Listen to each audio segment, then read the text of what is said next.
जंगल और जनकपुर। पृष्ठ 7।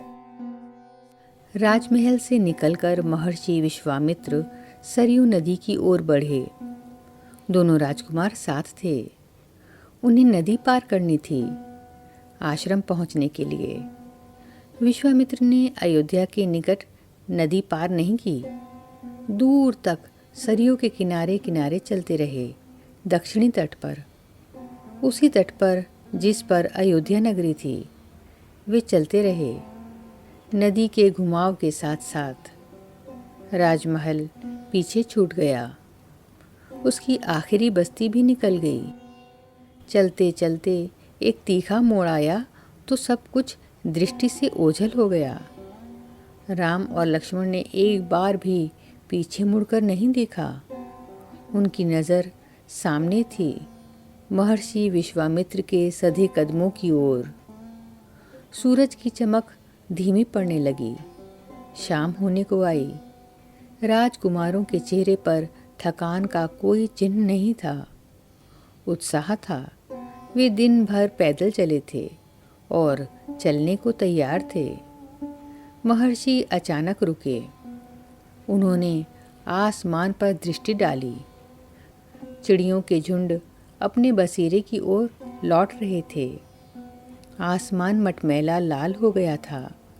चरवाहे लौट रहे थे, गायों के पैर से उठती धूल में आधे छिपे हुए। हम आज रात नदी तट पर ही विश्राम करेंगे, महर्षि ने पीछे मुड़ते हुए कहा। दोनों राजकुमारों के चेहरे के भाव देखते हुए विश्वामित्र हल्का सा मुस्कुराए। राम के निकट आते हुए उन्होंने कहा, मैं तुम दोनों को कुछ विद्याएं सिखाना चाहता हूँ। इन्हें सीखने के बाद कोई तुम पर प्रहार नहीं कर सकेगा, उस समय भी नहीं जब तुम नींद में रहो।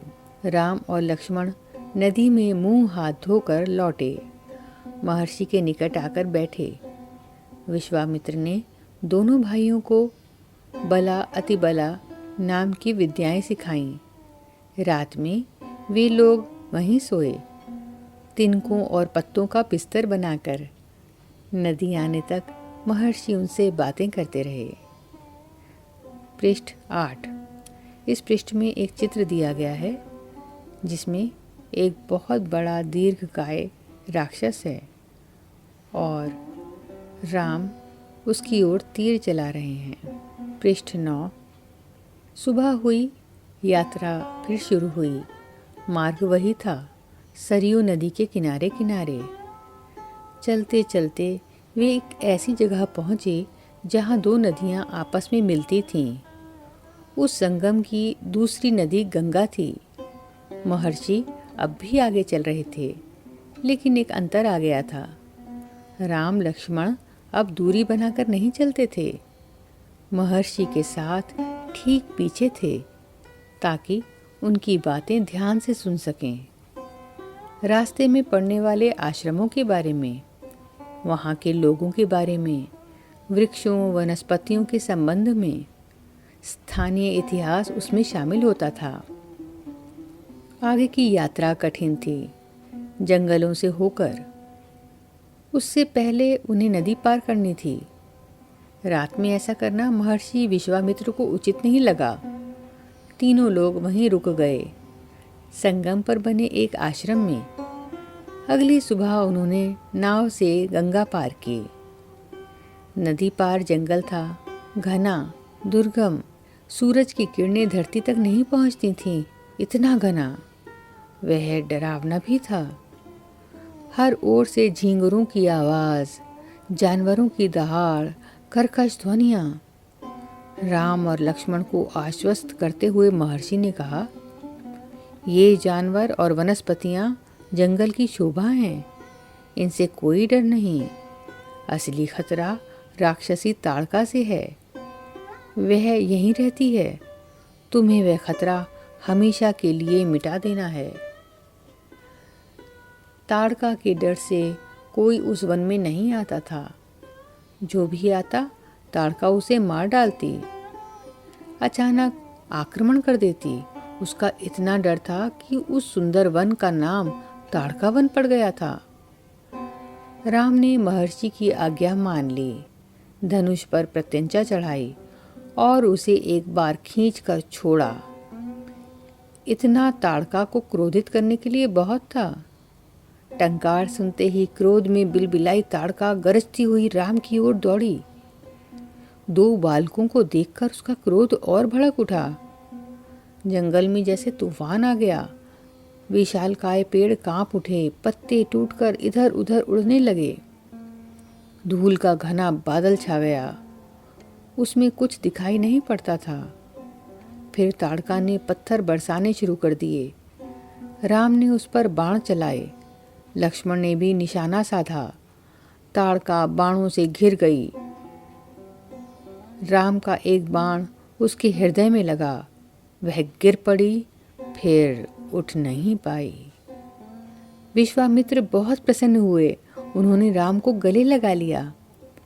उन्होंने दोनों राजकुमारों को 100 तरह के नए अस्त्र शस्त्र दिए।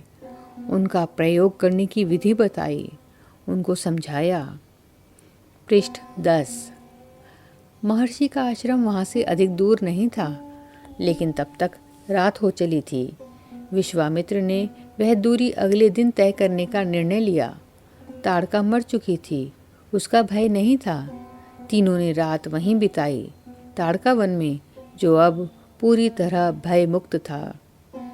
सुबह जंगल बदला हुआ था। अब वह ताड़का वन नहीं था, क्योंकि ताड़का नहीं थी। भयानक आवाज़ें गायब हो चुकी थीं। पत्तों से गुजरती हवा थी, उसकी सरसराहट का संगीत था। चिड़ियों की चहचहाट थी, शांति थी। तस्वीर बदल गई थी। सिद्धाश्रम का अंतिम पड़ाव था। महर्षि का आश्रम। रास्ता छोटा भी था, मनोहारी भी। प्राकृतिक सौंदर्य का आनंद लेते तीनों लोग जल्दी ही आश्रम पहुंच गए। आश्रम वासियों ने उनकी अगुवानी की, अभिनंदन किया। उनकी प्रसन्नता दुगनी हो गई थी। महर्षि विश्वामित्र के आश्रम लौटने की खुशी, राम लक्ष्मण के आगमन का सुख। विश्वामित्र यज्ञ की तैयारियों में लग गए। अनुष्ठान प्रारंभ हुआ। आश्रम की रक्षा की जिम्मेदारी राम लक्ष्मण को सौंपकर महर्षि आश्वस्त थे। अनुष्ठान अपने अंतिम चरण में था, पूरा होने वाला था कुछ ही दिनों में। 5 दिन तक सब ठीक ठाक चलता रहा, शांति से, निर्विघ्न। लगता था कि राजकुमारों की उपस्थिति ने ही राक्षसों को भगा दिया है। राम और लक्ष्मण ने यज्ञ पूरा होने तक ना सोने का निर्णय किया। वे लगातार जागते रहे, चौकस रहे। कमर में तलवार, पीठ पर तुणीर, हाथ में धनुष, प्रत्यंचा चढ़ी हुई, हर स्थिति के लिए तैयार। अनुष्ठान का अंतिम दिन। अचानक भयानक आवाज़ों से आसमान भर गया। सुबाहु और मारीच ने राक्षसों के दल बल के साथ आश्रम पर धावा बोल दिया। मारीच क्रोधित था, यज्ञ के अलावा भी, इस बात से कि राम लक्ष्मण ने उसकी माँ को मारा था, ताड़का को। राम ने राक्षसों का हमला होते ही कार्रवाई की, धनुष उठाया और मारीच को निशाना बनाया। मारीच बाण लगते ही मूर्छित हो गया। बाण के वेग से बहुत दूर जाकर गिरा, समुद्र के किनारे। वह मरा नहीं। जब होश आया तो उठकर दक्षिण दिशा की ओर भाग गया। राम का दूसरा बाण सुबाहु को लगा, उसके प्राण वहीं निकल गए। सुबाहु के मरने पर राक्षस सेना में भगदड़ मच गई। वे चीखते चिल्लाते भागे। कुछ लक्ष्मण के बाणों का शिकार हुए, अन्य जान बचाकर भाग खड़े हुए। महर्षि विश्वामित्र का अनुष्ठान संपन्न हुआ। पृष्ठ 11। राम ने महर्षि को प्रणाम करते हुए पूछा, अब हमारे लिए क्या आज्ञा है मुनिवर? महर्षि ने राम को गले लगाया, कहा, हम लोग यहाँ से मिथिला जाएंगे, महाराज जनक के यहाँ, विदेह राज के दरबार में। मैं चाहता हूँ कि तुम दोनों मेरे साथ चलो, उनके आयोजन में हिस्सा लेने। महाराज के पास एक अद्भुत शिव धनुष है, तुम भी उसे देखो। राम और लक्ष्मण अगली यात्रा को लेकर उत्साहित थे। नए स्थान देखने और जानने का अवसर। सोन नदी पार कर विश्वामित्र मिथिला की सीमा के पास पहुँचे। अपने शिष्यों और राजकुमारों के साथ वे गौतम ऋषि के आश्रम से होते हुए नगर में पहुँचे। राजा जनक ने महल से बाहर आकर विश्वामित्र का स्वागत किया। तभी उनकी दृष्टि राजकुमारों पर पड़ी। विदेहराज चकित रह गए। वे स्वयं को रोक नहीं पाए। महर्षि से पूछा, ये सुंदर राजकुमार कौन हैं? मैं इनके आकर्षण से खिंचता जा रहा हूँ। ये राम और लक्ष्मण हैं, महाराज दशरथ के पुत्र। मैं इन्हें अपने साथ लाया हूँ आपका अद्भुत धनुष दिखाने। विदेहराज ने महर्षि, उनके शिष्यों और राजकुमार के ठहरने की व्यवस्था की, एक सुंदर उद्यान में। अगले दिन सभी आमंत्रित लोग, ऋषि मुनि और राजकुमार यज्ञशाला में उपस्थित हुए। वहाँ महर्षि ने फिर धनुष का उल्लेख किया। महाराज जनक ने अपने अनुचरों को आज्ञा दी, शिव धनुष को यज्ञशाला में लाया जाए। शिव धनुष सचमुच विशाल था, लोहे की पेटी में रखा हुआ। पेटी में पहिए लगे हुए थे, 8 पहिए। उसे उठाना लगभग असंभव था। पहियों के सहारे खिसकाकर उसे एक से दूसरी जगह ले जाया जाता था। अनुचर मुश्किल से उसे खींचते हुए यज्ञशाला में ले आए। धनुष देखते ही विदेहराज एक पल के लिए उदास हो गए। उन्होंने कहा, मुनिवर, मैंने प्रतिज्ञा की है अपनी पुत्री सीता के विवाह के संबंध में। जो यह धनुष उठाकर उस पर प्रत्यंचा चढ़ा देगा, उसी के साथ सीता का विवाह होगा। अनेक राजकुमारों ने प्रयास किया और लज्जित हुए। उठाना तो दूर, वे इसे हिला तक नहीं सके, प्रत्यंचा क्या चढ़ाते। विदेहराज का संकेत समझकर महर्षि विश्वामित्र ने राम से कहा, उठो वत्स, यह धनुष देखो। पृष्ठ 12। इस पृष्ठ में एक चित्र दिया गया है जिसमें राम हैं और खिड़की के दूसरी ओर सीता उन्हें देख रही हैं। पृष्ठ 13। राम ने सिर झुकाकर गुरु की आज्ञा स्वीकार की, आगे बढ़े। पेटी का ढक्कन खोल दिया। राम ने पहले धनुष देखा, फिर महर्षि को। गुरु का संकेत मिलने पर राम ने यह विशाल धनुष सहज ही उठा लिया। यज्ञशाला में उपस्थित सभी लोग हतप्रभ थे। इसकी प्रत्यंचा चढ़ा दूं मुनिवर? राम ने पूछा। अवश्य, यदि ऐसा कर सकते हो। विदेहराज चकित थे। राम ने आसानी से धनुष झुकाया, ऊपर से दबाकर प्रत्यंचा खींची।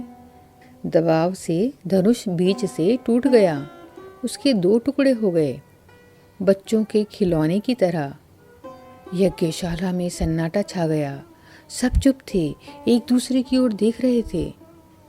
सभा की चुप्पी महाराज जनक ने तोड़ी। उनकी खुशी का ठिकाना न था। उन्हें सीता के लिए योग्य वर मिल गया था। उनकी प्रतिज्ञा पूरी हुई। जनकराज ने कहा, मुनिवर, आपकी अनुमति हो तो मैं महाराज दशरथ के पास संदेश भेजूं, बारात लेकर आने का निमंत्रण। यह शुभ संदेश उन्हें शीघ्र भेजना चाहिए। महर्षि की अनुमति से दूत अयोध्या भेजे गए, सबसे तेज चलने वाले रथों से। इस बीच जनकपुर में धूम मच गई। बारात के स्वागत की तैयारियां होने लगीं। नगर की प्रसन्नता चरम पर थी। महाराज जनक का संदेश मिलते ही अयोध्या में खुशी छा गई। आनन फानन में बारात तैयार हुई। हाथी, घोड़े, रथ, सेना। बारात को मिथिला पहुंचने में 5 दिन लग गए। जनकपुरी जगमगा रही थी। हर मार्ग पर तोरण द्वार, हर जगह फूलों की चादर, एक एक कोना सुवासित। हर घर के प्रवेश द्वार पर वंदनवार, एक एक घर से मंगल गीत। मुख्य मार्ग पर दर्शकों की अपार भीड़। खिड़कियों और छज्जों से झांकती महिलाएं। एक नज़र राम को देख लें। राम सीता की जोड़ी दिख जाए। विवाह से ठीक पहले विदेहराज ने महाराज दशरथ से कहा, राजन, राम ने मेरी प्रतिज्ञा पूरी कर बड़ी बेटी सीता को अपना लिया। मेरी इच्छा है कि छोटी पुत्री उर्मिला का विवाह लक्ष्मण से हो जाए। मेरे छोटे भाई कुशध्वज की भी 2 पुत्रियां हैं, मांडवी और श्रुतकीर्ति। कृपया उन्हें भरत और शत्रुघ्न के लिए स्वीकार करें। राजा दशरथ ने यह प्रस्ताव तत्काल मान लिया। विवाह के बाद बारात कुछ दिन जनकपुरी में रुकी। बाराती बहुओं को लेकर अयोध्या लौटे तो रानियों ने पुत्र वधुओं की आरती उतारी। स्त्रियों ने फूल बरसाए। शंख ध्वनि से गलियां गूंज उठीं। यह आनंद उत्सव लगातार कई दिनों तक चलता रहा।